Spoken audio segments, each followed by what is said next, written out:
Most wars are defined by years of attrition, blood-soaked trenches, and generations of deleted names. This one, though, it was over before a lunch break could even begin. The Anglo-Zanzibar War ended in precisely 38 minutes. Just 38. That's the record for the shortest recorded conflict in human history. The clock was ticking toward 9 a.m. on a tropical island, and by the time the smoke cleared, the struggle for a throne had simply vanished. It ended the moment the rebel flag was hauled down. 38 minutes of firepower, 38 minutes of chaos. A war decided in the same amount of time it takes to clear a few emails from an inbox. Zanzibar is a jagged piece of paradise off the coast of Tanzania. In 1896, this archipelago was far more than just a land of spices. It was the beating trade center of the Indian Ocean. The air was a thick, suffocating mix of salt spray and the cloying, heavy scent of cloves. It was a crossroads where African, Indian, and Asian traders converged, striking deals in the limestone shadows of Stonetown's narrow alleys. But the horizon was shifting. Beyond the white sand, 5 British warships grew larger, their polished brass and starch-white uniforms cutting through the tropical haze. The silent, heavy guns of the Royal Navy now dominated the skyline. It's easy to forget that this paradise was once a chessboard for empires. At the time, the British Empire was a machine of global dominance, controlling roughly 22% of the Earth's land area, an expanse that would stretch from the frozen tundra of Canada to the heat of India. In the African trade network, Zanzibar was the anchor the British needed to solidify their grip on the region. But the peace was a fragile mask. You see, around the year 1800, driven by the relentless pressure of abolitionists like Thomas Clarkson, Granville Sharp, and William Wilberforce, the British had moved to abolish slavery. This wasn't just a moral crusade, it became a legal mandate. London passed laws making the practice illegal within the empire, with the explicit goal of purging the world of human bondage. The reality in Stonetown, however, was stubbornly different.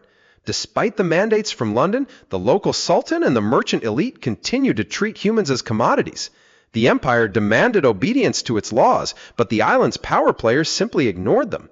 It was a collision course between the dictates of a distant parliament and the entrenched practices of a tropical court, a tension that only required a single spark to ignite.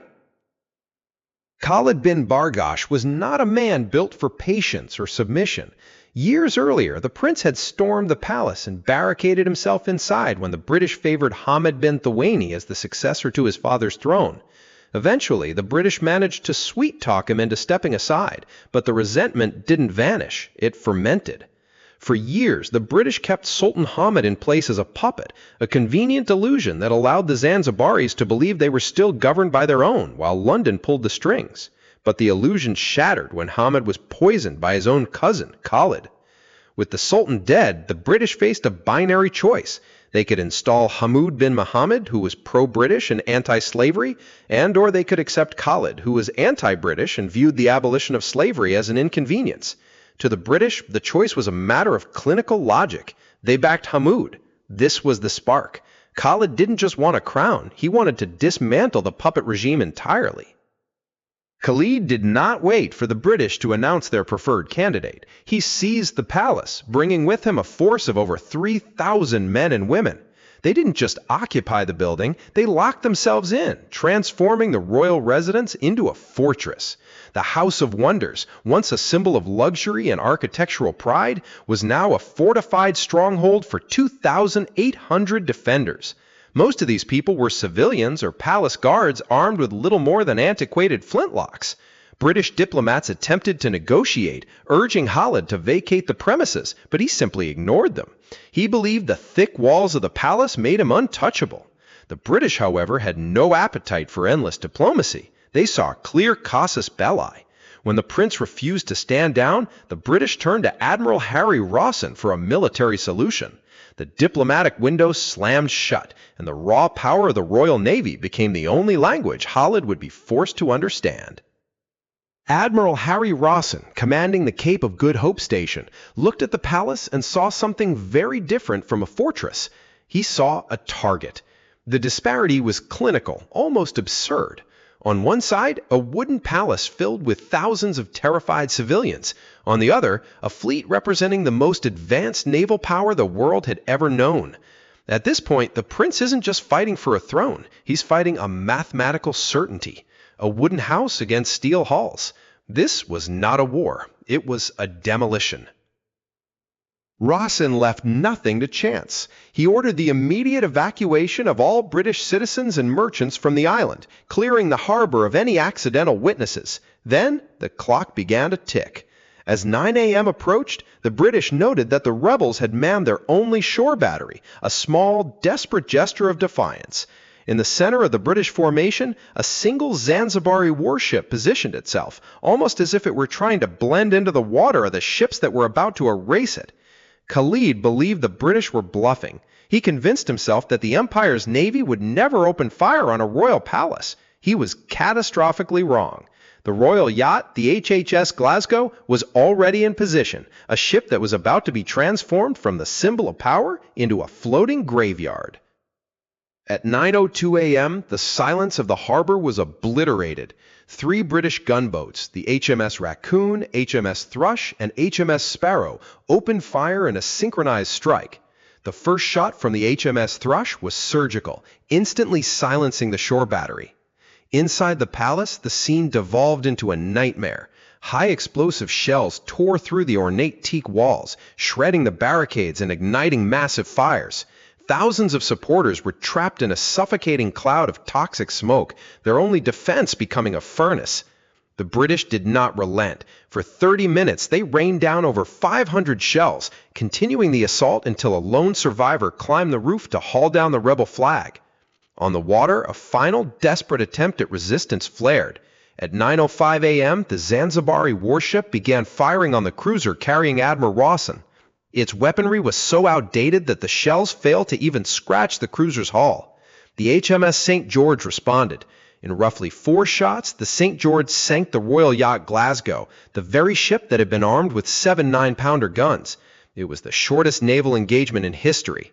While the palace burned, 2 small steam launches attempted to harass the HMS Thrush with rifle fire. They were quickly erased by the British guns, leaving nothing but floating debris in the turquoise water. The numbers here are so skewed they almost feel like a typo in a history book. When the smoke cleared around 9:40 a.m., the disparity was absolute. The Zanzibari side suffered over 500 casualties, 500 men killed or wounded. The British side? 1 single sailor was injured. And the cause wasn't a Zanzibari bullet, it was a clumsy accident. He had presumably dropped a heavy shell on his own foot. This was not a combat engagement. It was a clinical erasure.